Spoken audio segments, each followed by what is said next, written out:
Bonjour à toutes et à tous et bienvenue dans ce nouvel épisode du Brief Hospitalier, le podcast bimensuel de la FHF Grand Est.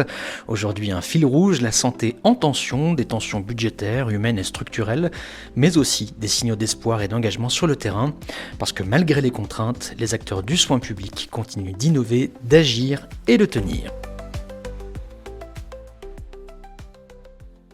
Le 21 octobre dernier, à Metz, a été inaugurée la Maison des Soignants Grand Est en présence de SPS, l'Institut pour la Santé des Soignants, et de l'ARS, un lieu unique pensé par et pour les professionnels de santé, dédié à l'écoute, à la prévention et au soutien.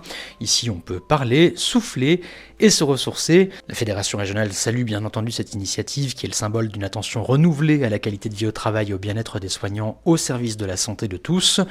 À retrouver, bien entendu, 13 rue de la Gendarmerie à Metz et plus d'informations sur la maison des soignants toutattaché.fr. Le projet de loi de financement de la sécurité sociale pour 2026 suscite de fortes inquiétudes dans le monde hospitalier. L'Ondam établissement est annoncé à plus 2,1%, mais la réalité, une fois la hausse des cotisations CNRACL intégrées, est tout autre, plus 1,6% seulement. Concrètement, cela représente 1,1 milliard d'euros manquants pour les établissements de santé et près de 500 millions d'euros pour le médico-social. Dans le même temps, les charges continuent d'augmenter, plus 2,1% pour les dépenses de personnel, plus 4,2% pour les dépenses médicales et plus 2,4% pour les dépenses hôtelières et générales. La FHF et les autres fédérations appellent donc à porter l'Ondam à plus 3%, à suspendre la hausse CNRACL et à définir une trajectoire pluriannuelle fondée sur la prévention, la pertinence des soins et les investissements ciblés.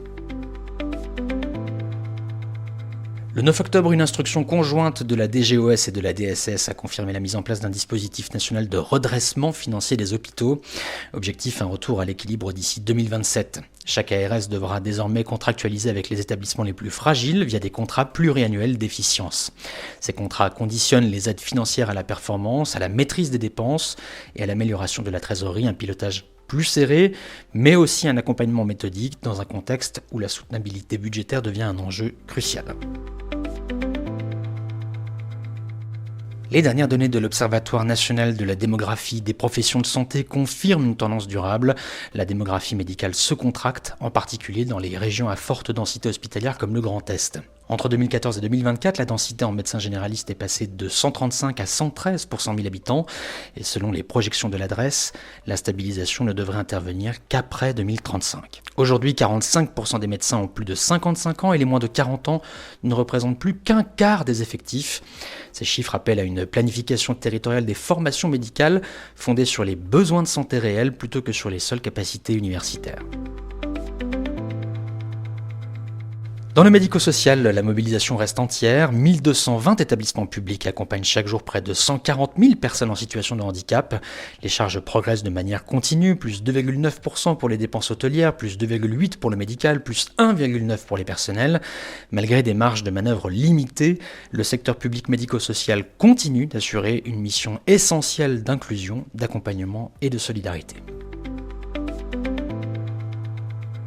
Avant de conclure, une date à retenir, le mercredi 10 juin 2026, au Cellier de Reims, se tiendra le congrès régional de la FHF Grand Est, une journée pour débattre, échanger et penser ensemble la transformation du service public de santé. Merci d'avoir écouté le Brief Hospitalier, le podcast bimensuel de la Fédération Hospitalière de France Grand Est.